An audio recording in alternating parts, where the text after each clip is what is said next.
In the spring of 1803, two American politicians visiting Paris closed the sweetest real estate deal they had ever seen. With the simple stroke of a pen, their country doubled in size. All for just $15 million. But in this deal, which was called the Louisiana Purchase, the US didn't actually buy this land from France. France didn't actually own the land. What the United States was buying was the imperial rights to this huge swath of North America. This basically meant that France would stay out of the way and let the budding new empire, the United States, colonize it without interfering. If the United States really wanted ownership over this land, they would need to get it from the people who were here first, which at the time was lots of different native tribes. So Europeans are pouring into this newly formed country, the United States. And the government is making deals and signing treaties with the tribes, allowing these newcomer immigrants to settle on their land. At first, this is a fairly peaceful transactional process. The US would offer food, farming equipment, cash, the services of a blacksmith, all in exchange for ownership over this land.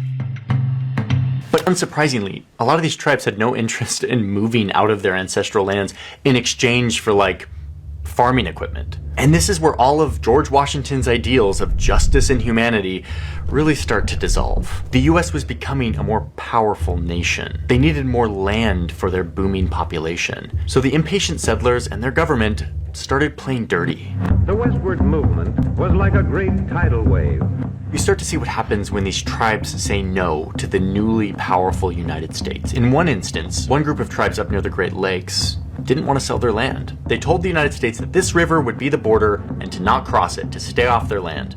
The US said no, and they took them to war and lost twice. But on the third time, they won the battle and forced the tribes to sign a treaty giving away all of this land, basically all of present-day Ohio. Something very similar happened down here when the Seminole tribes refused to leave their land. The US military came in, another war, killing thousands, forcing the tribes to sign a treaty and pushing them into the swampy interior of the state, where they had no access to their farmland or the ocean. Down here in what was becoming Alabama, the Muskogee Nation refused to sign a relocation treaty, but not wanting to go to war, agreed to sell a portion of their land in return for a guarantee that they could keep the rest. And the United States agreed, and they actually did. And the Muskogee kept their ancestral lands forever. Womp womp, no, that didn't happen. 4 years later, a bunch of white settlers moved in, boxing the Muskogee out of their ancestral land. As tensions grew because of this violated agreement, the US military was called in to force the Muskogee out of their lands. No treaty was ever signed. I mean, the shenanigans ranged the whole gamut here. They would get tribal leaders drunk to trick them into signing this paper that gave them all the land. They would appoint random people to be the tribal leaders and then tell them to sign away the land for the whole tribe. In another conflict, the Sioux and Arapaho nations defeated the US military over and over until the US finally signed a peace treaty acknowledging their land. And they were safe. Until gold was discovered 8 years later, and the US broke their treaty, redrew the boundaries, built roads on their land, and before you know it, you've got a bunch of white guys with gold pans harvesting this land. Treaties and justice be damned.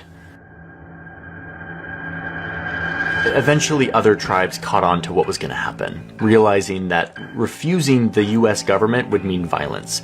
So they would sign the paper, take the money, and leave. Over the course of almost 100 years, the United States signed 368 treaties with tribal nations, who were driven out one way or another to make way for white settlers, who established control over this land that their government had stolen for them. And yes, you have all the paperwork, all the spreadsheets that they were making, all the treaties, a nice paper trail, but this was all a facade of justice, a thinly veiled campaign for imperial conquest. Okay, so we have all of this fake treaty shenanigans going on to help the United States feel like they're doing justice. And it's working. They are moving loads of native people out of their ancestral lands so that white people can settle it. But there was one region that proved particularly difficult for this extermination project that was going down. Here in the Deep South, you had these 5 large nations that lived side by side with the settlers for a long time. They had all signed treaties with the United States that acknowledged their right to this land. Many of them spoke English, practiced farming, wore European clothes. Some even owned slaves. Because of this, these 5 tribes, the Cherokee, Chickasaw, Choctaw, Muskogee, and Seminole, were known as the 5 civilized tribes. And there's an alternative world where these tribes could have remained on their land, living side by side with the Europeans as they settled. But that's not what happened. Mostly because of cotton. Farmers down here were getting super rich off of a very valuable cash crop called cotton that they could sell to textile mills around the world. It was an industry made even more profitable by its key input: free labor from stolen Africans. There was this one strip of land down here called the Black Belt Prairie that was particularly desirable for farming cotton. But as you can see, it was locked up in what the United States treaties had formally acknowledged as belonging to native nations. But the farmers down here were looking at this as like, this is a perfect place to expand our cotton kingdom. So, these southern slave owners did what was kind of becoming US policy towards the people living on the land that they wanted. They made up their own rules. The state of Georgia was particularly aggressive in trying to clear this land out, or in the words of their governor at the time, to replace, quote, all of the red with white population. They targeted the Cherokee Nation, passing a law that abolished their governments. The Cherokee are not going to stand for this, so they fight back using the same shenanigans that the United States is trying to use, the US legal system. They take Georgia to court, a case that went all the way to the Supreme Court. And guess what?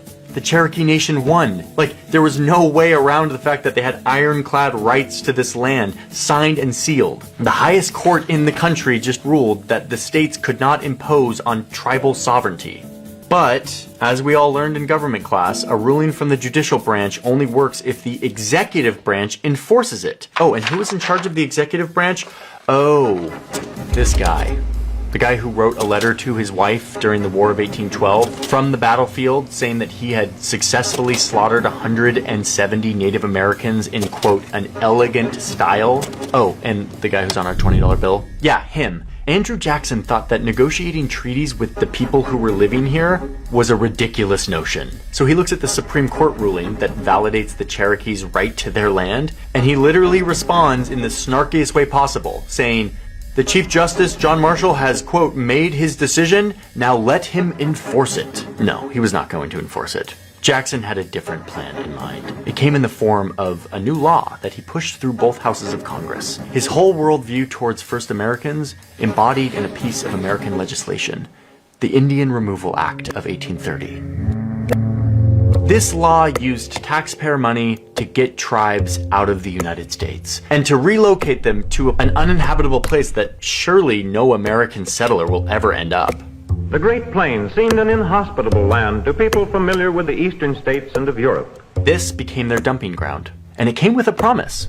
Move here and we will never mess with you again. And what's crazy to me is that even after all of the shenanigans, all the facades, they continued to play this charade, saying that the nation of Indians may choose to exchange their land where they now reside. The law says that the government had to negotiate these treaties fairly, voluntarily, peacefully, and that the government would, quote, forever secure and guarantee them their new land, and that they wouldn't break any of the pre-existing agreements that they had made in previous treaties. But no, this was just more pretending, a paper trail of pretend humanity. Just as Andrew Jackson had ignored the Supreme Court ruling, he had no intention in following the law that he helped create. But he kept up the ruse. More documents, more signatures, more paper that made these civilized, justice-minded people feel like they weren't orchestrating a mass ethnic cleansing, sanctioned by the government, paid for by taxes, but they were. So this law is implemented, and the United States government, military, and even private companies start to ramp up their removal efforts of First Americans. They focus in on these 5 tribes that were sitting atop the land that they wanted for their cotton empire. More bribes, more pretend negotiations, and when push came to shove, more threats of violence. The Cherokee eventually signed a treaty agreeing to sell their last portion of land, and they moved west, out to their little rectangle of land that had been allocated to them by the government on maps. The only problem was that the leader who signed the treaty on behalf of the Cherokee people was not actually the real leader. They had no authority to make this decision. The Cherokee chief furiously protested this, but the US didn't care. They had their signature from someone. In their eyes, all was justified. Between 1831 and 1838, nearly every member from the 5 tribes was expelled from their land.